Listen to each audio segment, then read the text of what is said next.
কোনটা নিবি? এই দেখো আমাদের এখানকার জগন্নাথ, বলরাম আর সুভদ্রা। তিনটা নেই, তিনটা। হ্যাঁ, আস্তে আস্তে নিচে। হ্যালো এভরিওয়ান, তো এখন আমরা কোথায় যাচ্ছি বলো তো? এখন আমরা যাচ্ছি বাড়ির পাশে জগন্নাথ মন্দির মেলা বসেছে। এক সপ্তাহ ধরে মেলা রয়েছে, কিন্তু আমরা এখনো পর্যন্ত গিয়ে পৌঁছাইনি। তো আজকে আমরা এখন মেলা দেখতে যাচ্ছি। আমি ঐশ্বর্য, এদিকে জিপু, তিনজনে মিলে মেলা দেখতে যাচ্ছি। কে কেমন সঙ্গে মেলা দেখতে যাবে, চলে এসো। দেখো রাস্তাঘাটের দিকে কতটা ভিড় আর কত দোকান বসেছে। এদিকে ফুচকা, এদিকে জিলিপি, এদিকে বাদাম, এদিকে আইসক্রিম। এটা হচ্ছে বাইরে ছিল, এবার চলো ভেতরের দিকটা তোমাদের সঙ্গে শেয়ার করি। এই হচ্ছে আমাদের জগন্নাথ মন্দিরের গেট। আর এখান থেকে ঢুকে এদিকে দেখো চারি সাইড দিয়ে কত মেলার দোকান বসেছে। আর এদিকে অনেক দোকান বসে, এবছর একটু কম, কিন্তু অন্য বছর এর থেকে মানে অনেক বেশি বসে। আর এদিকে জগন্নাথ মন্দিরে ঢুকবো আমরা। তার আগে বলি, প্রতি বছর আমরা এখানে মোটামুটি ফুল নিয়ে যাই। এখানে দেখলাম এবছর নতুন একটা জিনিস, যে বড় বড় ফ্যান লাগিয়েছে, যেটাতে ভীষণ আরাম পাওয়া যাচ্ছে। মেলার ভিতরে বেশ ঠান্ডা ঠান্ডা ওয়েদারই মনে হচ্ছে।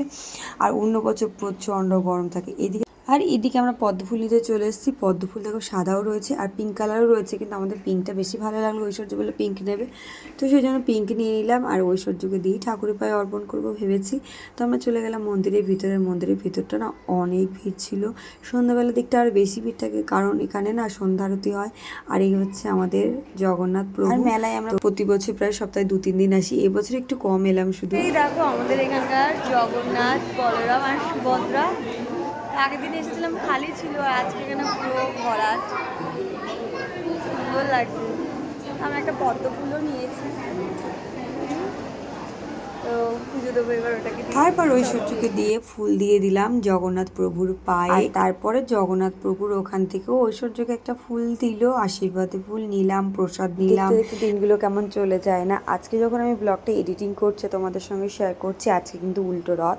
কিন্তু এই ব্লগটা 2 দিন আগের ব্লগ। আমি 2 দিনে অনেক ব্লগ থাকার কারণে আমি তোমাদের মধ্যে শেয়ার করতে পারিনি, তাই ভাবলাম আজকেই শেয়ার। এরপর তোমাদের সঙ্গে শেয়ার করবো হচ্ছে উল্টো রথের ব্লগ। আর এই যে ঐশ্বর্য কখন থেকে দাঁড়িয়ে রয়েছে ফুল দেওয়ার জন্য, কিন্তু ঠাকুর মশাই এতটাই ব্যস্ত যে ওর হাতে ফুলটা নিতে পারছে না, বা নেওয়া হয়নি সময় মতো। তারপরে আমি আবার ডাকলাম, ডেকে তারপরে বললাম যে ঠাকুর মশাই ওর হাতে ফুলটা নিন না। তার আগে ভাবছিলাম ঐশ্বর্যকে বলি একটু দাঁড়া, একটু ফটো তুলে নিই, বাট ও তো দাঁড়াতেই মানে চাইছে না। তো তারপরে এই যে ঠাকুরমশাইকেও ফুল দিয়ে দিল। আর আগের দিন তোমরা দেখেছিলে ঐশ্বর্য মেলায় গিয়ে খুব কান্নাকাটি করছিল, কিন্তু আজকে সত্যি কথা বলতে একটুও কান্নাকাটি করেনি, কোনো কিছু বায়নাও করেনি।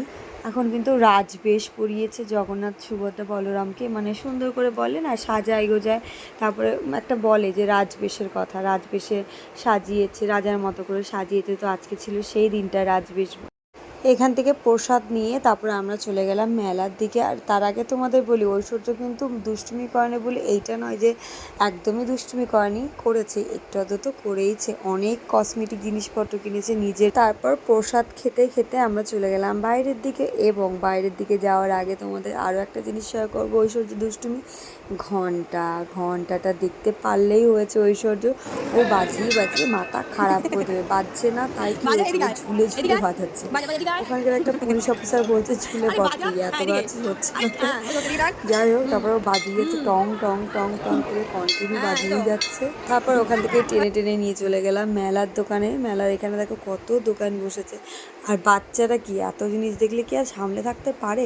তবে সেই তুলনায় আজকে ঐশ্বর্য একটু কম কান্নাকাটি করেছে। অন্য বাজারে কান্নাকাটি করে, এবার অত কান্নাকাটি করেনি। এখানে অনেক সফটওয়্যার ছিল। আর মেলার ভিতরে সবথেকে বড় ব্যাপার কী হয়েছে জানো?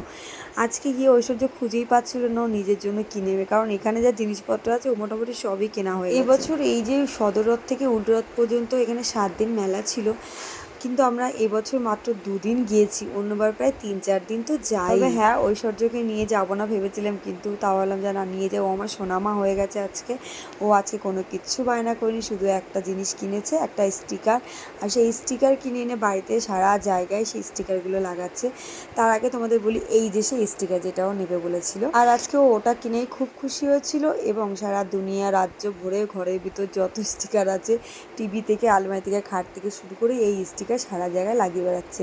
ওর পাপা আমাকে বলছে, তুমি মেলা থেকে কি কিনে এনে দিয়েছো যে মেয়ে সারা দুনিয়া স্টিকার লাগাচ্ছে? পেন্সিল, ব্যাগ, বই, জামা, গেঞ্জি, সমস্ত কিছুতে ও এই স্টিকারগুলো তুলে তুলে লাগাচ্ছে। আর এই দিকে দেখো তারপরে মেলা থেকে বেরিয়ে আমরা জিলিপি কিনতে চলে এসেছিলাম। এত সুন্দর জিলিপি প্যাচ দিতে পারে তাহলে ভাবো তার মনটা কেমন প্যাচে ভরা। জাস্ট জোকিং করলাম তোমাদের সঙ্গে। তারপর আমরা জিলিপি কিনলাম বাড়ির জন্য, তারপর ফুচকা খেলাম, আইসক্রিম খেলাম, দেন তারপর আমরা বাড়ি চলে এসেছিলাম। তবে হ্যাঁ, জিলিপিগুলো কিন্তু গরম গরম ছিল আর দারুণ টেস্ট ছিল, আমাদের কিন্তু বেশ ভালো লেগেছে। আর জিলিপির যা দাম হয়েছে, এবছর মেলায় জিলিপির দাম ছিল 200 টাকা করে, এর পরের বছর দেখবে 400 টাকা হয়ে গেছে।